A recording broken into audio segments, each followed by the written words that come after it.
Hello, नमस्कार दोस्तों। आज हम बात करेंगे टाइटन कंपनी के स्टॉक्स के बारे में। और मैंने आपको इस स्टॉक्स के पहले ही सपोर्ट और टारगेट बता दिए थे। अब स्टॉक्स ने हमारा जो पुराना वाला लेवल था उसको टेस्ट कर लिया है और अब स्टॉक्स हमारा नीचे की तरफ आते हुए नजर आ रहा है। तो अब हमें स्टॉक्स के सपोर्ट लेवल की तरफ देखना बहुत ही जरूरी है, क्योंकि स्टॉक्स अब हमारा लगातार रेड कैंडल बनाते हुए लो बनाते हुए नीचे की तरफ आ रहा है। तो अब हमें सपोर्ट कहां पर देखने को मिलेगा और कौन सा फिर से हमें टारगेट देखने को मिल सकता है, उसकी हम यहाँ पर चर्चा करेंगे। फिलहाल स्टॉक्स में मैंने आपके सामने ऑलरेडी कुछ लेवल्स बनाए थे जो कि पिछले वीडियो में बनाए हुए थे। तो यहाँ पर देखिएगा कि स्टॉक का जो पुराना वाला हाई होता है वो हमारे लिए इम्पोर्टेंट होता है। तो जब भी स्टॉक्स ऊपर की तरफ जाता है तो आपको ध्यान में ये रह करके चलना है कि पुराना हाई और पुराना लो आपके लिए बहुत ही इम्पोर्टेंट होता है। ठीक है, जैसे यहाँ पर लो बना, फिर यहाँ पे लो बना, फिर यहाँ पे लो बना, फिर यहाँ पे लो बना, फिर यहाँ पे लो बना। तो ये तो आपको समझ में आ गया होगा कि लो का ये सिचुएशन है।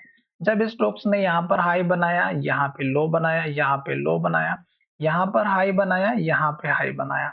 अब स्टॉक्स फिर से हमारा जब इस लेवल से ब्रेकआउट होके ऊपर की तरफ गया, तो आप देखिएगा ऊपर जाने के बाद फिर से गिरावट आई और फिर जब ऊपर आया तो इसी हाई लेवल को यहाँ पे टेस्ट किया। अब अगर आप इस लेवल को देखेंगे तो स्टोक्स ने हमारा ये जो लेवल था लो का, इसके आसपास ही हमारा लेवल बनाया था। फिर आप देखिएगा स्टोक जब इसको ब्रेकआउट करके गया तो फिर से स्टोक्स ने ये जो हाई था इसको टेस्ट किया, जो कि 3620 रुपए के आसपास का था।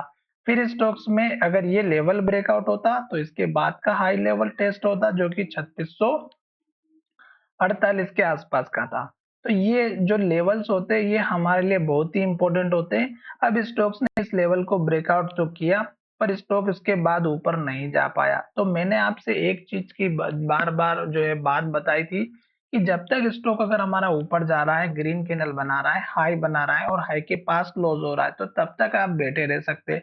जब स्टॉक्स हाई बनाना बंद कर देता है, रेड कैंडल बनाना स्टार्ट करता है और पिछली कैंडल के लो के नीचे क्लोज होता है, तो आप अपना प्रॉफिट बुक कर सकते थे। तो जैसा कि आप यहाँ पर देख रहे हैं, सेम कंडीशन हमारी इस रेड कैंडल में बनी। फिर आपको तब तक एंट्री नहीं लेना है जब तक स्टॉक रेड कैंडल बनाएगा। जैसे कि यहाँ रेड बनी, फिर रेड बनी, फिर रेड बनी और हर एक कैंडल का लो ब्रेकआउट होते हुए जा रहा है। अब स्टॉक्स का सपोर्ट लेवल इस कैंडल के लो के आसपास का है, जो हमारा 3370 का है। अब ये लेवल अगर ब्रेकआउट होता है तो फिर आपको जो सपोर्ट लेवल देखने को मिलेगा इस कैंडल के हाई के आसपास का है, ये है 3352 का। और फिर आपका लेवल रहेगा 3330 का। तो 3330 से लेकर के 3350 के बीच का आपका अब एक सपोर्ट लेवल बनता हुआ नजर आएगा, सबसे स्ट्रॉन्ग वाला। तो इसलिए आपको थोड़ा सा वेट करना है, जल्दी नहीं करनी है। स्टॉक भले ही अच्छा हो, प्रॉपर सपोर्ट आने के बाद, कंफर्मेशन लेने के बाद आपको किसी भी स्टॉक्स में एंट्री लेनी चाहिए। फिलहाल आपको इस तरह की जो रेड कैंडल बनेगी, लो बनेगा, जैसा कि यहाँ पर भी दिखाई दे रही है, यहाँ पर भी दिखाई दे रही है, यहाँ पर भी दिखाई दे रही है। तो इसी तरह यहाँ से ये सिलसिला चालू हो गया है, तो केवल आपको वेट करना चाहिए। अब आज की कैंडल को अगर आप देखेंगे तो स्टॉक ने ओपनिंग नीचे से जरूर की थी, स्टॉक ऊपर भी गया, पर स्टॉक ने पुराना जो हाई लेवल था इसको टेस्ट किया और फिर से सेलिंग प्रेशर क्रिएट हुआ इसी लेवल से और स्टॉक नीचे की तरफ आता हुआ नजर आया है।